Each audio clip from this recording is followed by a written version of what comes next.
കേന്ദ്ര ബജറ്റ് പുറത്തു വന്ന് ഒരാഴ്ചയ്ക്ക് ശേഷം ശ്രീ സുരേഷ് ഗോപി നടത്തിയ പ്രതികരണം ആരെയും കുടുകൂടാ ചിരിപ്പിക്കും.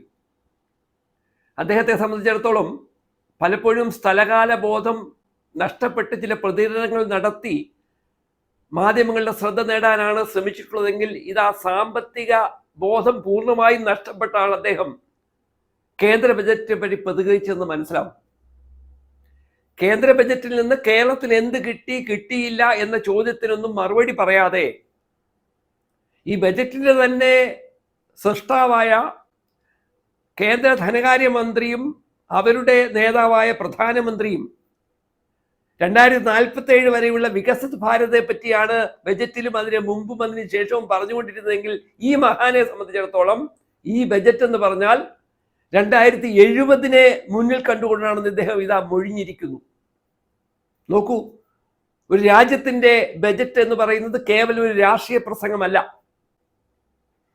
ഒരു വർഷക്കാലം സർക്കാർ എന്തൊക്കെ ആയിരിക്കും ജനങ്ങൾക്ക് വേണ്ടി ചെയ്യേണ്ടതെന്ന് കണക്കുകളുടെ അടിസ്ഥാനത്തിൽ കൃത്യമായി നിയമനിർമ്മാണ സഭയിൽ അവതരിപ്പിച്ച് പാസ്സാക്കുന്ന ബജറ്റിന്റെ അടിസ്ഥാനത്തിലാണ് രാജ്യം ഏപ്രിൽ 1 മുതൽ മാർച്ച് 31 വരെയുള്ള കാര്യങ്ങൾ നടത്തുന്നത്. അത് ഒരിക്കലും ഒരു ബഡായി പ്രസംഗമല്ല. എന്നാൽ പൊതുവെ ബജറ്റുകൾ 5 വർഷം നീണ്ടു നിൽക്കുന്ന BJPയുടെ ഭാഷയിൽ പറഞ്ഞാൽ നീതി ആയോഗിന്റെ ഭാഗമായ വികസന പദ്ധതികളെ ഉൾച്ചേർത്തുകൊണ്ടായിരിക്കും ബജറ്റുകൾ അവതരിപ്പിക്കുന്നത്. അപ്പോ 5 വർഷത്തിൽ നടപ്പാക്കാൻ പോകുന്ന പദ്ധതികളെ പറ്റി ബജറ്റുകൾ പറയുമ്പോൾ ഒരുപക്ഷെ 2047 നരേന്ദ്രമോദിയും സംഘവും സ്വപ്നം കാണുന്ന ചില കാര്യങ്ങൾ അതിൽ കടന്നുകൂടാമെങ്കിലും ഈ 2070 കണക്കും ഈ ലക്ഷ്യവും ഈ മഹാനെ ആരാണ് പഠിപ്പിച്ചതെന്ന് ചോദിക്കുമ്പോൾ അബദ്ധത്തിൽ മലയാളികൾ ഇദ്ദേഹത്തിന് വേണ്ടി ചിലത് പറയാൻ നിർബന്ധിതമാകും. നോക്കൂ, ഇന്ത്യയുടെ പൊതു ബജറ്റ് സാധാരണ ജനങ്ങൾക്ക് അത്ര കയ്യടി കൊടുക്കാൻ കഴിയുന്ന സംവിധാനമല്ല, നമുക്കറിയാമല്ലോ. ക്ഷേമ പദ്ധതിയുടെ കാര്യത്തിൽ വേണ്ട വർധനവുണ്ടാകുന്നില്ല. ആരോഗ്യ മേഖലയിൽ പഴയതിൽ നിന്ന് വ്യത്യസ്തമല്ല സ്ഥിതി. രൂപയുടെ വില തകൃതിയായി ഇടിഞ്ഞുകൊണ്ടിരിക്കുന്നു.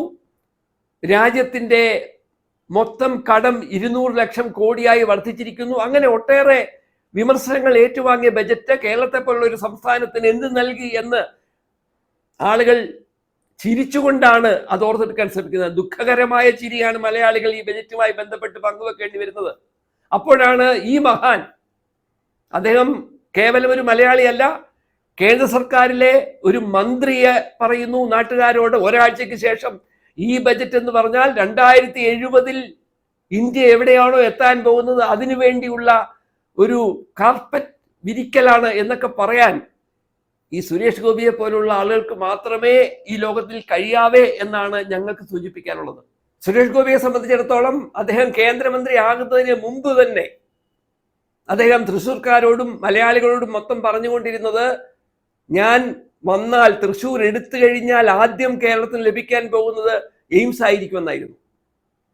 ഇപ്പോ ഈ മോദി സർക്കാർ വന്നതിന് ശേഷം അവതരിപ്പിക്കുന്ന 3ാമത്തെ ബജറ്റായിരുന്നു കഴിഞ്ഞു പോയത്. എയിംസിനെ പറ്റി ഒന്നും തന്നെ പരാമർശിക്കുവാൻ കേന്ദ്ര ധനമന്ത്രി തയ്യാറായിട്ടില്ല. തീവണ്ടികളുടെ കണക്കുകൾ പറയുമ്പോൾ കേരളത്തിൽ അനുവദിക്കപ്പെട്ട വന്ദേ ഭാരത് ഇന്ത്യയിലെ മറ്റ് വന്ദേ ഭാരതുകളെക്കാൾ ഏറ്റവും റെക്കോർഡ് കളക്ഷൻ ഉണ്ടാക്കി റെയിൽവേ സന്തോഷിപ്പിക്കുകയാണ് മലയാളികൾ ചെയ്തുകൊണ്ടിരിക്കുന്നത്.